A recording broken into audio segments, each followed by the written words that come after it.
Hello everyone, welcome to Everything Arsenal. We are back again with Cozy for another podcast. A lot to discuss, a lot has happened the last couple of days. A lot is expected to happen, and the next couple of days as well. It's going to be a busy week. The latest on Calafiori, when is he going to be doing his medical? When is the deal going to be finalized? And the latest on Merino as well. Could he be the second signing this week after Calafiori? And the latest on the players that have traveled to the USA. Tomiyasu is not going to be traveling. We'll be discussing the players who are going to be missing and the players who are going to be who have traveled and what to expect from those players. But first, Cozy, how are you?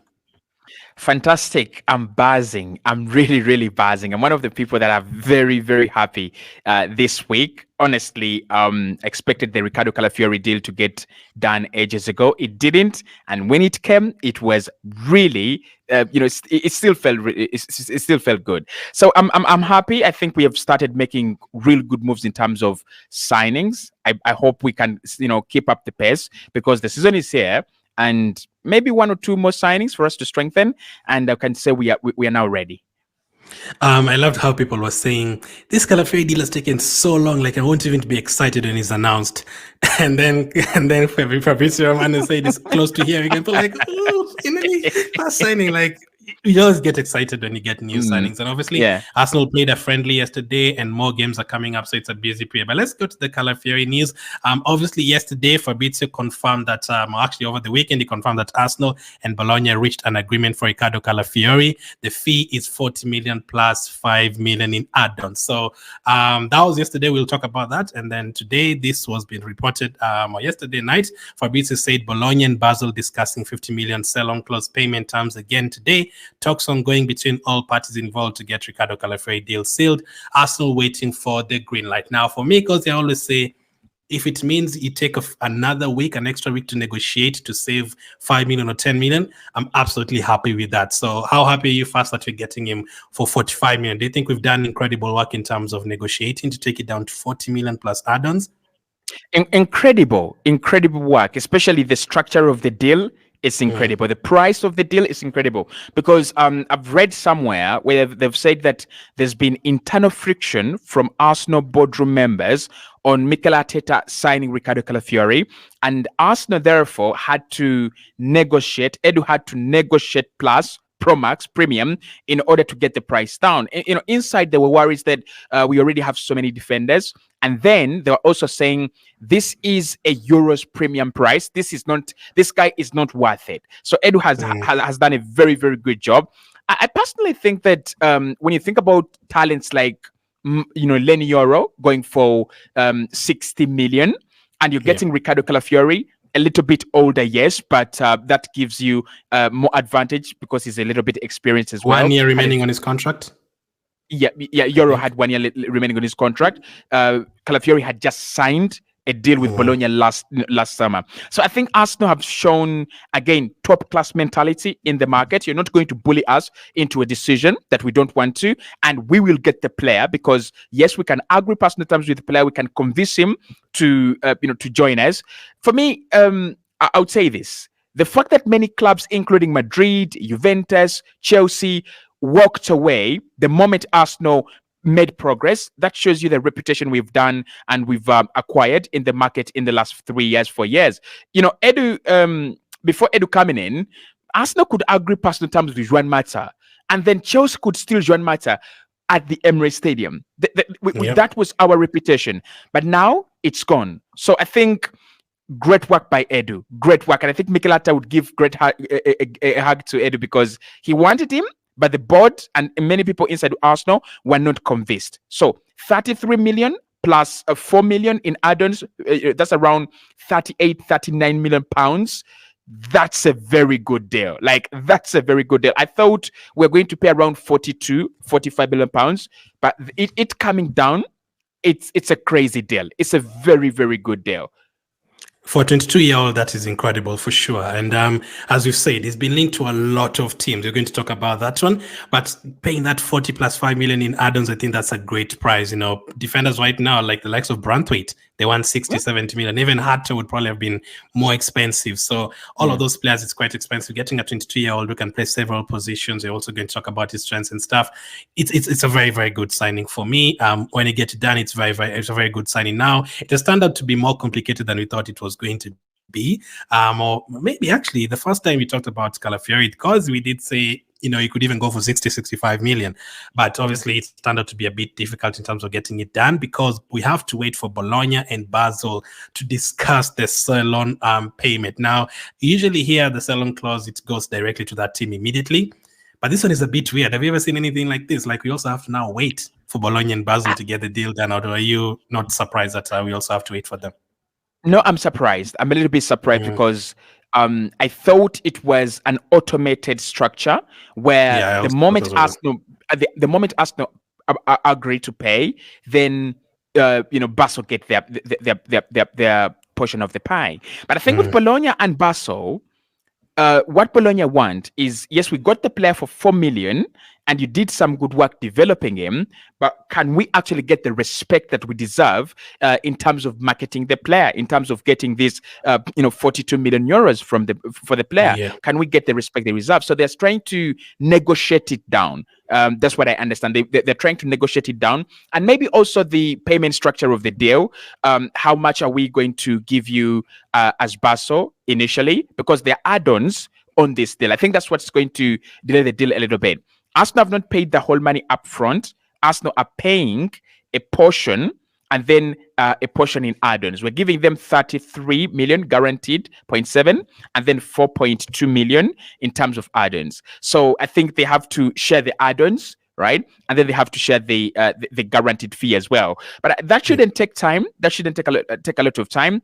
But I'm surprised that we are concerned with their business. I thought, Bologna would give us the green light, go and get our player on medical, do media duties, and then sign and the paperwork, and then after that they could go and negotiate with Basel afterwards.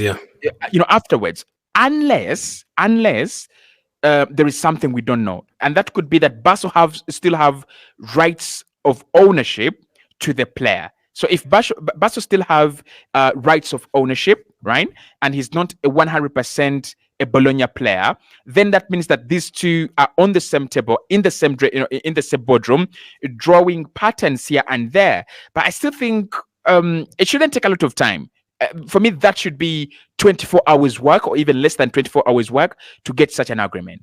So what I heard is, I think Bologna are traveling on Monday, which is today, to their preseason, to begin their preseason tour or whatever, and they want to get it done before then. So I'd not be surprised that you guys are probably watching this video in the morning.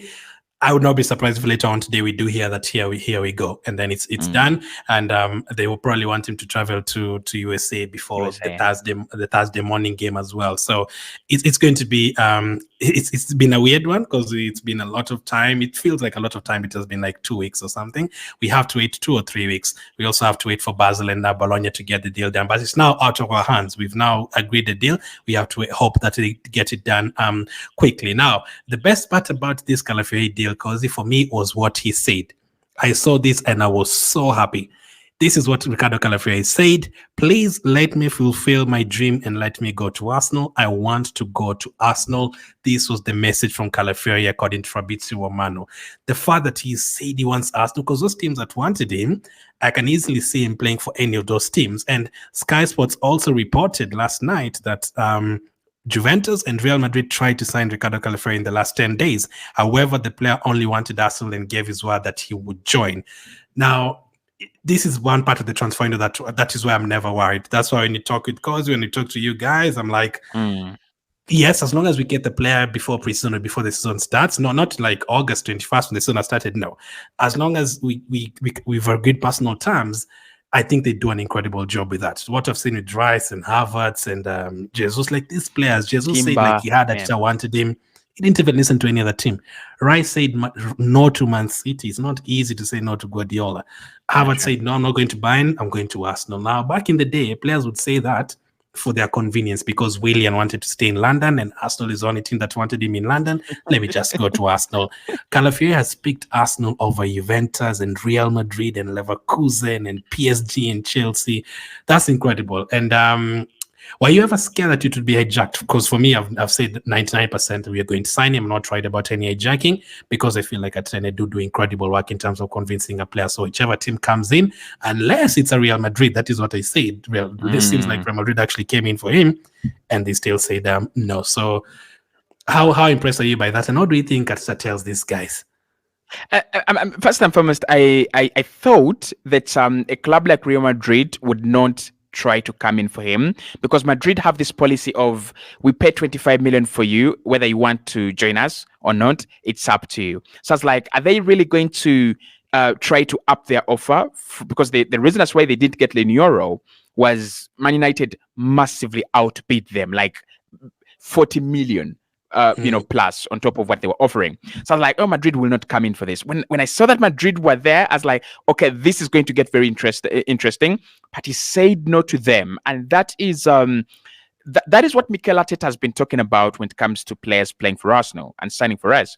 You've got to be sold onto the idea of playing for Arsenal. You've got to understand it, believe it, before you come to the club. Because when you come to Arsenal knowing that this is a club, this is a project that is, under development, you will see things in a very, very different way as compared to a player who comes in to say, I'm coming to Arsenal because of the money, or they offered me more money than Chelsea. They offered me more money, or they paid more money than Madrid.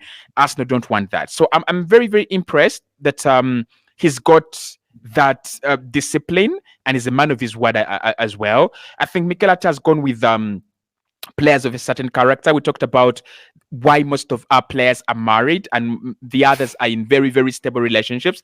I think Mikel Arteta looks at that part of their game, that part of their life, and he's like, what's your discipline like? What's your character like? How do you behave on and off the pitch?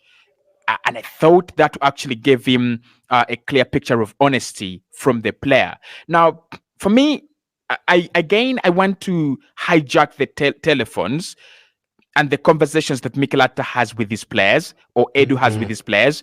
They're incredible. It's incredible marketing of this football project and this football club. We're talking about a club that has literally not won the Champions League in their lives. We're talking about a club that has not won the Premier League in the last 2 decades.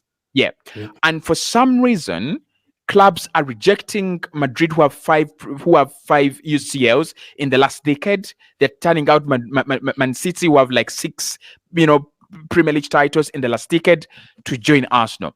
It's incredible. It's really, really incredible. Even if you gave me the job, I don't think I would do that. I don't think I would convince someone to the extent of dropping Bayern and dropping Manchester City and dropping Madrid.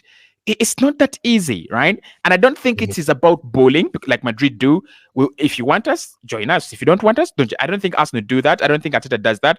I think it could be more like what De Zerbi does, because De Zerbi said, for me, when I talk to a player, I convince them that you are part of you are my son, you're my child, and I'll take care of you. And that's why Mason Greenwood chose Marseille over all the other projects that actually wanted him, including clubs like Juventus. So I think that's what Mikel Arteta also does. Like, he makes you feel like you're joining a family, makes you feel like you're missing out on something if you don't join Arsenal at this point in time. And also, you're the missing piece for us to win the league. Yeah. There is that. You're the missing piece in this midfield. You're the missing piece in this defense. You're the missing piece in this and that.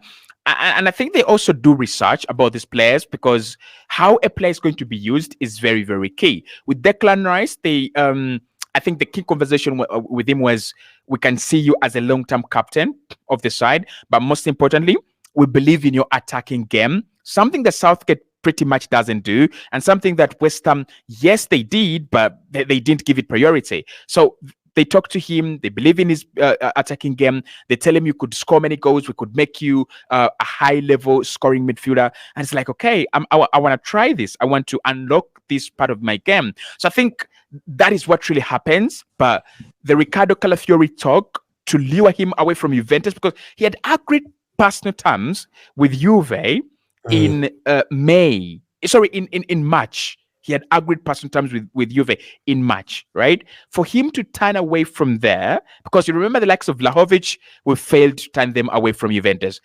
Manuel Locatelli, we failed to turn them away from Juventus. But this time, we got a player when we got into his head and told him, listen, Juve is good because it's your hometown, but it's just your comfort zone telling you that. The real challenge is at Arsenal, and that's where you're going to be a real baller. And we got him. And it's surprising. It's not surprising, really, but it's very, very amazing the work we are doing in terms of background talks.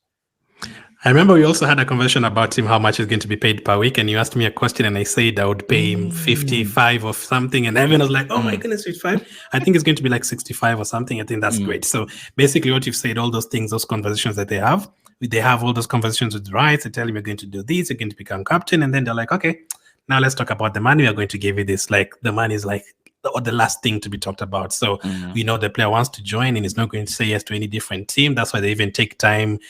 That's how the confident Edu is. Like he goes and starts eating rice on his Instagram page 2 weeks before we sign him. With Man City having made a bid, like he's so confident we're going to get him. So it's really good. Now, lastly on Calafiori, this was also posted yesterday by Who Scored. His strengths: ball interceptions, aerial duels, passing, and also tackling. And this by Opta Joe saying Riccardo Calafiori generated more shots following a carry than any other centre-back in Europe's Big Five leagues last season. 4 shots and 10 chances created. So the most out of any defender, like carrying the ball and having a shot or creating a chance. That is incredible. And you saw him doing it again against Croatia in the Euros, carrying the ball and creating a chance for someone, leading to an assist. And you already know about his duels, and I think he won the second most aerial duels in Serie A last season. So out of all those strengths, Cozy, which is the one that you're like, I absolutely love this? Is it the ball interception? Is it the aerial duel is going to help us? Listen, if you can score 20 goals with Gabriel and Saliba, maybe if this guy comes and becomes like them, that's more goals and good defending in our defense. He can battle against Haaland. Is it the tackling? Is it the passing? Is it the fact that he can play as a centre back and left back? Is it the ball carrying ability? Is it the fact that he can invert and also like run down the line? Which is the one thing that you're like, I really love this player? Interception and ball carrying. I'm going to carry that as one because it's one of the things I like very much about Declan Rice. So when he intercepts, he carries and just eats up the ground and just eats up the distance in the field, and that just allows the likes of Odegaard to just run without minding of where the ball is going to drop next, because they know if they've got Declan Rice who can drive that ball, and then by the time they're in good positions, he's going to release it. And again, his passing is also good. So with Riccardo Calafiori, I remember we were talking about how Arsenal could benefit from him and what he brings. That's something that he brings that we don't have. And I said, the issue of balance on the left-hand side. And for me, that is the primary role he's going to give Arsenal. And again, players like Gabriel Martinelli are going to benefit from him very much. Because when you have Declan Rice on the left-hand side and you have Riccardo Calafiori on the left-hand side, both of them are very good at ball interception. But the other thing they do very well is they carry the ball. So that means that Gabriel Martinelli doesn't really have to care about dropping too deep. That is going to be a very big problem for teams next season. If we can have Saka and Martinelli start a little bit higher up the pitch, the way Vinicius and Rodrigo do it for Real Madrid, that is going to be a very big problem. So the one thing that people should be excited about Riccardo Calafiori is you're going to be seeing a centre-back that when he picks up the ball, he literally drives to the midfield. He literally drives. And that drive, when you have players that are very confident like that, it allows you to beat very good teams. It allows you to beat very organized teams. I will always say Villa. I've always say clubs like Manchester City. Because with City, when you try to pass the ball through them, it's difficult. They have a very good structure. It's the same thing with clubs like, I would say Bournemouth. But because both those clubs are full of good players, they will try to attack you. So can you win the ball on the transition? And when you win the ball on the transition, can you create something good out of that? So on the right hand side, we know that Ben White is good at overlapping, and he's got Odegaard and Saka, who are very good in terms of chance creation. And then you've got Kai Havertz, who also loves to drift into those spaces as well. So on the left hand side, you have Calafiori, you have Declan Rice, and Martinelli, three players that are very athletic, three players that are very hardworking, and three players that really, really are very selfless and understand football. So for me, I just see Arsenal's left-hand side become better. I really, really do. And I won't be surprised. If Calafiori is followed by another midfielder in another signing in midfield to give us the Zinchenko, Xhaka, Martinelli, kind of combination. System. Yeah, combination that we had, when we first tried to win the league. And another good thing about him is the fact that because he was an Arsenal fan, so this is just pointing out to be a great combination. You've said your favorite part about him is intercepting and basically the balance. We used a very, very good word. When he signed Rice, I was very, very excited about his the fact that he could intercept the ball, because that is the difference between you conceding a chance and you getting a chance of your own. He's very, very good at that. So for me, I love the fact that he can play that left side, he can play the left centre back position, and the fact that aerial duels and all that. That's another advantage to our team. We are very strong from set pieces. He can work with that, and ball. It's very hard to choose one. I do get it's a very tough question, very tough to choose one. But a player who's going to bring all of those abilities to the team. Absolutely amazing. So I cannot wait to see how this deal works out. But hopefully, obviously, it's not the last signing. Could we also be seeing progress in the Merino signing this week? So this is the latest on Mikel Merino from Martin Moreto. Mikel Merino wants to think carefully about which path to take after deciding not to renew with Sociedad. At the moment, the team that have been the most insistent are Atletico Madrid. Arsenal have made some calls and inquiries, but there are no official offers yet. So I saw Martin Moreto again after a couple of hours. He said Arsenal are starting to begin to have some talks with him. Are you confident this could go through, or are you worried about Atletico? The Spanish players, because I'm always worried about. I'm always they're going to choose Barcelona, they're going to choose Madrid if they want to stay there, just like Zubimendi, just like Nico Williams. A player like Merino, La Normand is already moved from Sociedad to Atletico. Why can't Merino do that as well? So, are you confident this is one that we're going to get? Atletico Madrid have a very peculiar way of signing players that are top on the market, and players they didn't expect them to go for. They just wake up in the morning and they just sign Joao Felix. It's very hard for you to compete with them on players they really like, and their targets are very, very tailor specific. Mikel Merino really looks like a Diego Simeone player. He really looks like an Atletico Madrid player. But this is what I'm going to say. I think with Mikel Merino, again, with similar to the Riccardo Calafiori situation, personal terms are going to be absolutely crucial. They're going to be very, very key. How you present the project to the player is going to be very key. At 28, what do you think Mikel Merino is looking at? He's looking at, can I win some 2 trophies by the end of my career?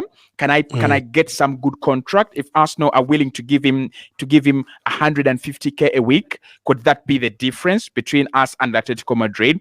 I think for him as a player, at the moment, he's not actually decided. He's not actually made up his mind, right? His boyhood club, the club that he loves so much, is Real Sociedad. And he decided to move on from Real Sociedad and go and find greener pastures. So I think at 28, we must be able to speak to his heart's desires. We must be able to talk about what he wants to listen to and what he wants to hear. I think it was Nicolo Scherer who reported that Arsenal were in line to give Mikel Merino the best contract, the contract of his life, and Arsenal could be leading the rest ahead of Barcelona, who have a problem with their wages and salary cap, and then Atletico Madrid, who would not be willing to splash a lot of money in terms of wages on the player. So the price won't be a problem, and I'm very, very confident in that. But whoever agrees personal terms with the player is going to win that battle. So am I confident? Not at all. Absolutely not at all. Because Atletico Madrid, they're not going to pay a lot of money as well, so they can afford to give him 120,000 or 130,000. And if you're a Spanish player, you're thinking, I stay in my country, I stay where I'm very, very welcome. I don't have to change geography, I don't have to change environment. why would I cross over to England? Now the advantage is that he's played for Newcastle before, and that would actually give us an advantage there, that he doesn't really mind England learning the language. He knows probably some, and he knows the environment as well. And he's also a well-traveled player. He's played at Dortmund, he's played at Sociedad, he's played at Newcastle. Traveling is not part of his problem. He's not these Busquets kind of guys. I want to play for Barcelona all my life. Gerard Piqué. Yeah, only Gerard Piqué. I want to. I live back, but I have to go back. No. So I think with the Mikel Merino deal, agility, urgency, and speed are going to be very key. But the offer is going to have to be lucrative and respectful. Don't go there with a ridiculous offer like we did. We gave to Wolverhampton Wanderers for Dan Bentley. Don't do that, please. I think if we can get the player to listen to us and focus on us, it's an easy deal. Do you think we are down to this deal only, like in terms of midfield? Do you think there's no other midfielders? Again, if we don't get this one, it's a bit shaky now, because let's assume we cannot be able to get Bruno Guimaraes and John Neves has gone. Do you think now this is like the final options who are available in terms of midfield?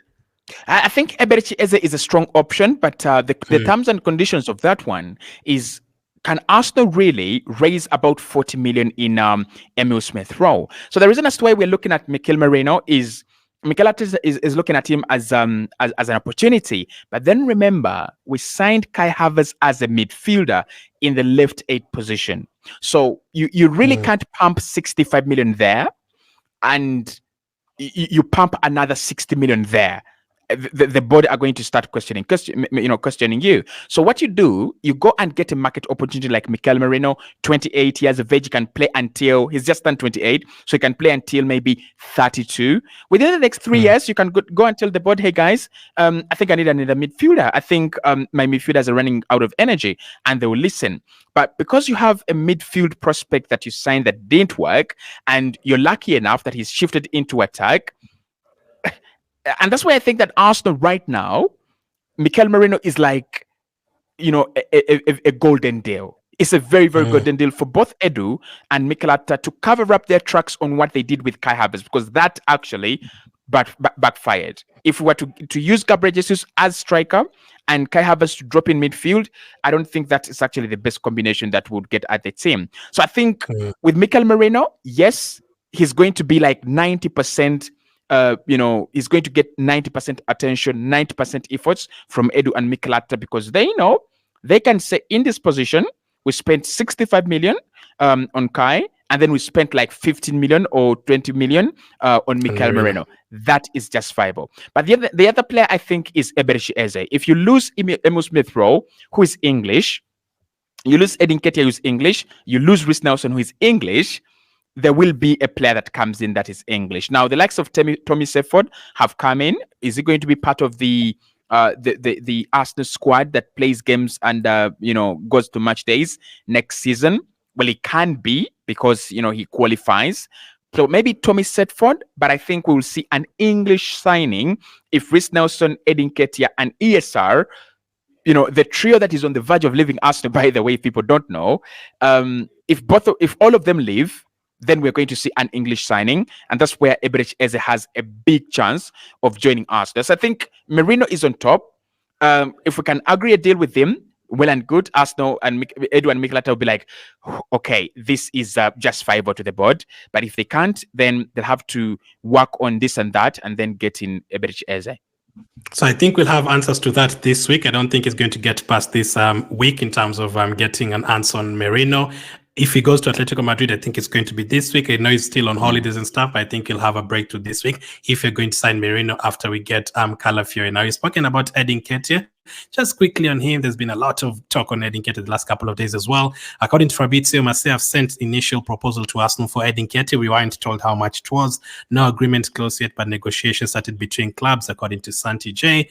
And then this was also reported from Sports Pit. Nketiah is on West Ham's striker shortlist for this summer, and Marseille might not be able to match the 25-30 million price tag Arsenal have set for him. So we were told that Nketiah is happy to go and play in France. But we also, I remember asking because of this channel, he said that you might want to like stay in the Premier League now.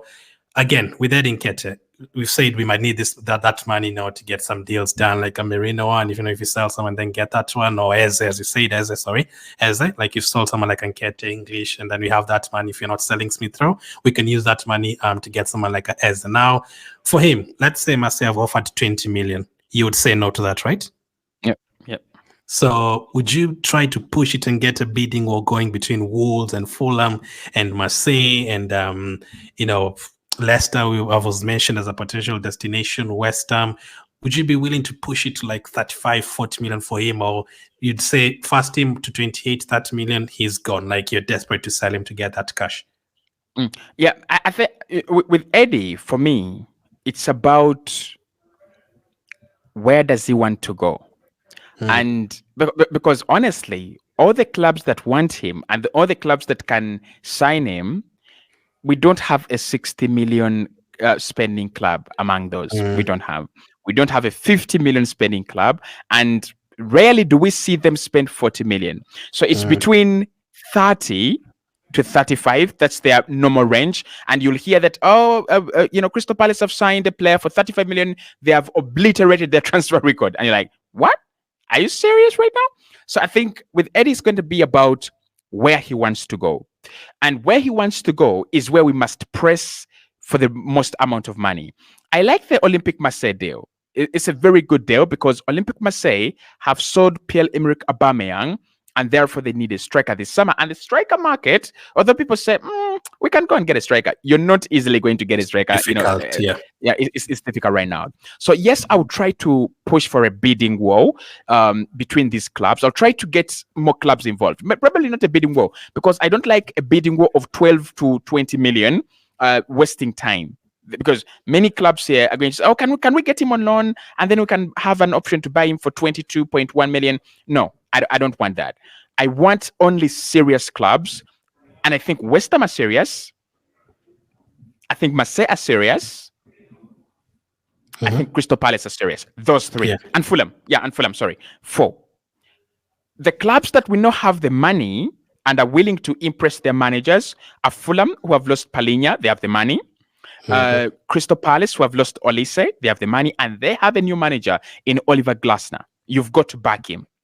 They have Marseille have a new manager, and they have the money. We know that they need a striker, and they need a striker as well. So I think you get those three, and you try to press them. With West Ham, I don't think they're serious. They've they've sniffed around a couple of strikers, including the one at Aston Villa. They're just not serious. They just they fill me with a lot of can we try vibes. I want clubs that are willing to buy, because with Nketiah, our striker move this summer or next summer depends on it.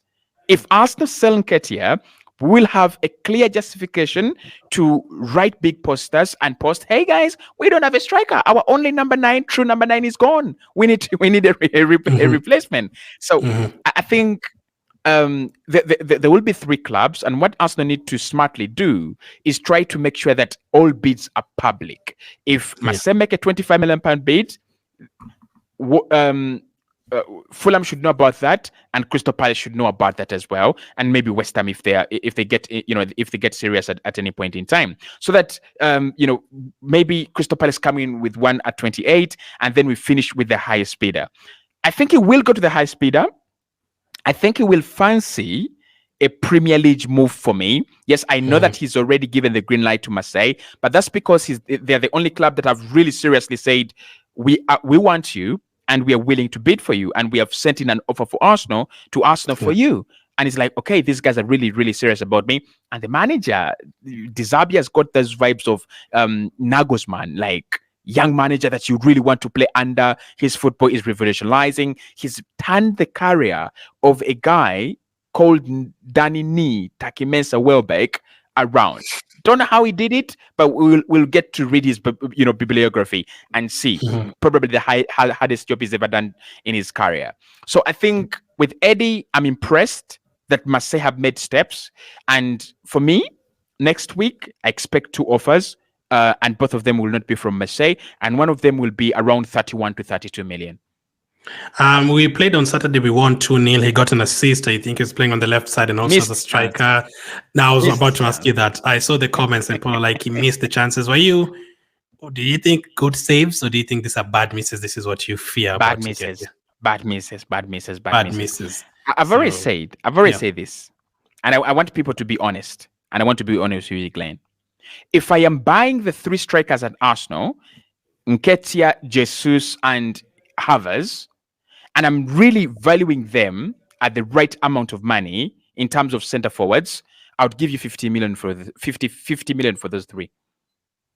Wow. So he's going to move on, but it's not now. He has actually traveled with the team over to USA, which is interesting. So this is the squad that has traveled to the USA. A few first-team players: Jorginho, Partey, Timber, Zinchenko, Ben White, Odegaard, Smith-Rowe, Vieira. Trossard is back. Nelson, Jesus, and getting a lot of youngsters, the likes of Nwaneri, Sago Jr.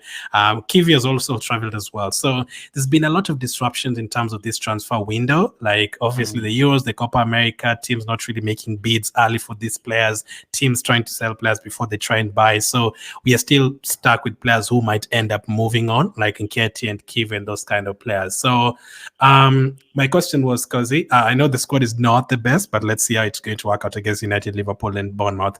Out of all of those players, especially out of all of those players, if you're actually set for this there as well, out of all those players, including the ones that are you're not really familiar with, 2 players, give me 2 players that now there's an opportunity. Saka is not there, Havertz is not there, Rice is not there. 2 players that you're looking at and you're like, please, I want to see a lot from me in this preseason. Maybe last season he didn't do well, or there's been a lot of criticism, or as a youngster, I want to see you do well in this one. I want you to get opportunities next season, or players who've been injured, you want to see more from them. Out of all of those players, which 2 are you looking at and you're like, I want to see a lot from them this preseason? That's a good question. First and foremost, we've been told that there is a possibility of Ethan Nwaneri being promoted to the squad if ESR leaves. So he's seen as one of the players that are going to come into the squad, not ask for a lot of minutes, but give us that kind of depth. And also, maybe Arsenal leading 2 goals to nil, 3 goals to nil, 80 minutes into the game, and then he might actually come on and use those minutes. This is the time Ethan Nwaneri announces himself in this preseason. A couple of guys are away. Could play 10, could play 8, can also play left wing and right wing as well. This is the time I want to see, because honestly, I'm a little bit not convinced about Nwaneri like other people. Actually, I'll tell you this. I was more convinced about Chido Obi Martin than Ethan Nwaneri, but I think it's because of Chido's goal return as a striker. So I want to see Ethan Nwaneri give us the quality, right? I want to see him give us the quality. The other player is Fabio Vieira. The manager has clearly said in my plans. He is in my plans. So if you're in the manager's plans, please show us why. Give us a reason why the manager is trusting you. You came in with an injury. You didn't have a good preseason in the first place. The second season, you had a very good preseason, and you disappeared on the radar like these ghost, Boeing 77 planes that just disappear from anywhere. So can we really see you come back on the radar with all passengers on? And they should be okay, because what an example. What an example. I didn't know you were heading there. Like, could it reappear again? Honestly, Fabio Vieira is talented. When you look at this guy on the face, he looks football. Like Fabio Vieira, Sami Nasri, Santi Cazorla, those are signings that we made, and before I saw them kick ball, I was like, he's a baller. And from the way he looks, Fabio Vieira looks like football. Fabio Vieira understands football. I've seen him play. I've seen the way he utilizes spaces. I just think that he needs to work a little bit harder, because this Arsenal team, Kai Havertz, who many fans have a problem with, is one of the players that run the most in the team and presses the most in the team. Odegaard, who we all love, on top of him being one of the favorites, works the hardest in the team. Gabriel Jesus is a freak of nature. Thomas Partey is a freak of nature. And Declan Rice, we don't have words to explain him. So if you're going to compete with that, if you're not going to, lazy around, you've got to put in the hard work. So for me, with Saka not available for the first and second game probably, or even third game of preseason, can we see Fabio Vieira take responsibility and go, I'm going to shoot outside the penalty area, I'm going to take a few free kicks, I am going to create a couple of good chances, whether they are finished off or not, it doesn't really matter. First do it, and then we see that you've done it. So those two, I'm keeping my eyes on them. But then the other player, it depends on the move and how we think it's going to happen. Okay. My first option? Okay. I'm listening. Gabriel Jesus for sure. I'm going to give you the reasons why. My third one is ESR. So with ESR, I don't know whether we will keep him before Manchester United. I don't think we will. Like Marco Silva is below at Fulham, really raging and cooking a move for this guy. Oliver Glasner is cooking a move for this guy. It's so difficult to see him stay rather than leave. But if he stays, if there is a window where he stays, this is his preseason. This is his time to go, okay, Martinelli, with your bad season, get out of my place. Leandro Trossard, with your old age, get out of my team. This is my team. I'm the shirt number 10, and this is what I can do. Very, very good option. If he was definitely staying, it'd probably have been on my list as well. Now, for me, it's Gabriel Jesus. I've gone on Cause's channel millions of times. I've gone on my channel millions of times. People attacking me. Why the hell do you like Gabriel Jesus? You should be leaving. And I'm like, I want to stay. Glenn Stroke, the Gabriel Jesus advocate. So I really need to see a lot this preseason. This is his third season now. The first preseason he had with us, he was incredible. Remember, he scored a hat-trick against Sevilla. He was destroying, I think it was Orlando City, Chelsea. Even last season, the preseason, I remember his looped goal, the chip against MLS All-Stars. Incredible. Like, he's been good in preseason for us. But a lot of people are still not convinced. I still get some comments saying, why is Jesus still here? Can't we sell him with Nketiah? So people are not still convinced. He scored yesterday on Saturday against Leyton Orient. Tapping, yes, but good positioning and all that. So I need to see a lot from him in this preseason, because I still have hope in him next season. And he's playing as a winger, he's playing as a striker a couple of times. I still believe he's a good player. He can score goals still, maybe not 30 or 40 goals, but I believe if he's given the chance, he can still get you 14, 15 goals plus some assists. So I need to see that in preseason. I want to see him being hungry for goals, get those goals, get that assist, stay fit for a couple of months. I'll be really happy with that. So I'm hoping for a lot from Jesus. With him, do you think the problem comes from him getting injured and then losing his, I would say, kind of momentum? I think it could be. But there's people who believe that he's just not good, whether he's fit. Even if he's fit for 38 games, the people who think like, nah, he still can't score goals. For me, in front of goal, he's just not good. And we will have all these debates. He's just not good. I think as a striker, he doesn't have this instinct of where is the space. Where has the goalkeeper left the space? He would rather hit it, randomly, and then as long as it's on target. I do see his finishes though against teams like Lens and Man United. I'm like, he can finish chances. He can create for himself and finish the chances. But not like 30 goals, like jumping over. For me, I think he's better as a double pivot, a double, kind of center forward play. A double striker with maybe if you played him like with an Olivier Giroud, you'd get so much. Not really Giroud. I don't like Giroud's finishing, but if you played him with a good striker. So I want to see those. I want to see him scoring goals this preseason. Like, he came in our first preseason and he scored like 6-7 goals. So take your chances. Yes, you can miss, but take your chances. Get ready for this. Get into the season confident, high and confident, fit, and ready to go for the season and prove people wrong. And then my second option would be the one that you've picked, Fabio Vieira, for sure. Like, this is an opportunity. The right side is open for you. There's no Saka. Odegaard, if Fabio Vieira becomes great, I've seen him in the gym. He looks like he's working harder, trying to get the muscles and stuff. If Fabio Vieira is fit for our team and he becomes the FC Porto Fabio Vieira, it saves us so much, man. He can help us back up Odegaard. He can help us back up Saka. He can even play as the number 8 position. So that's the question I have for you. Fabio Vieira, Rice is not there. Saka is not there. Those are 2 positions that he can play, that he can be used at. Odegaard cannot play all 4, 5, 6 games of the preseason. Would you like to see him being tried out in all of those positions, or would you like to see him?